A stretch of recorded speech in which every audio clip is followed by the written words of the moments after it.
Zarząd Województwa Śląskiego ogłosił niedawno sukces programu naprawczego spółki Koleje Śląskie. Czy jednak na pewno działania władz wojewódzkich zakończyły się sukcesem? Z punktu widzenia pasażera można mieć poważne wątpliwości. Przypomnijmy, na czym ten program polegał.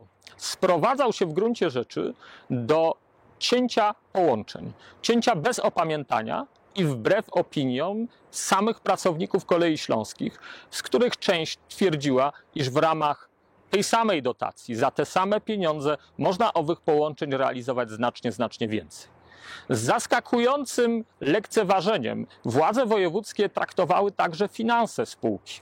Przypomnę sytuację, w jakiej znalazły się Koleje Śląskie, gdy zwróciła się do nich z propozycją umowy czeska firma Leo Express. Na tej umowie koleje mogły zarobić około 10 milionów złotych. Jednak stanowiłaby ona zagrożenie dla interesów państwowej spółki PKP Intercity.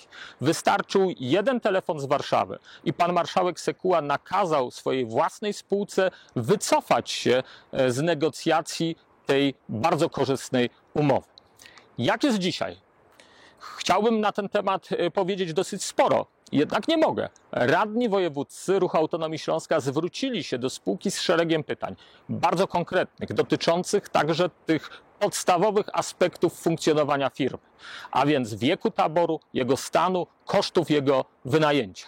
Inne pytania dotyczyły liczby przyjętych osób, ale także liczby operacji, jakie za pomocą służbowej karty wykonał prezes spółki, protegowany Platformy Obywatelskiej.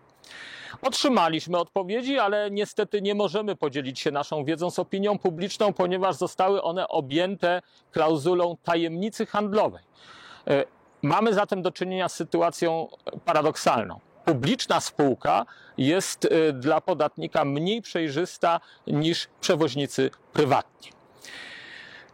Jednym z priorytetów w kolejnej kadencji samorządu wojewódzkiego musi być przywrócenie całkowitej przejrzystości tej spółki, która świadczy usługi tak ważne z punktu widzenia mieszkańców województwa śląskiego i która przez mieszkańców województwa śląskiego jest wciąż utrzymywana.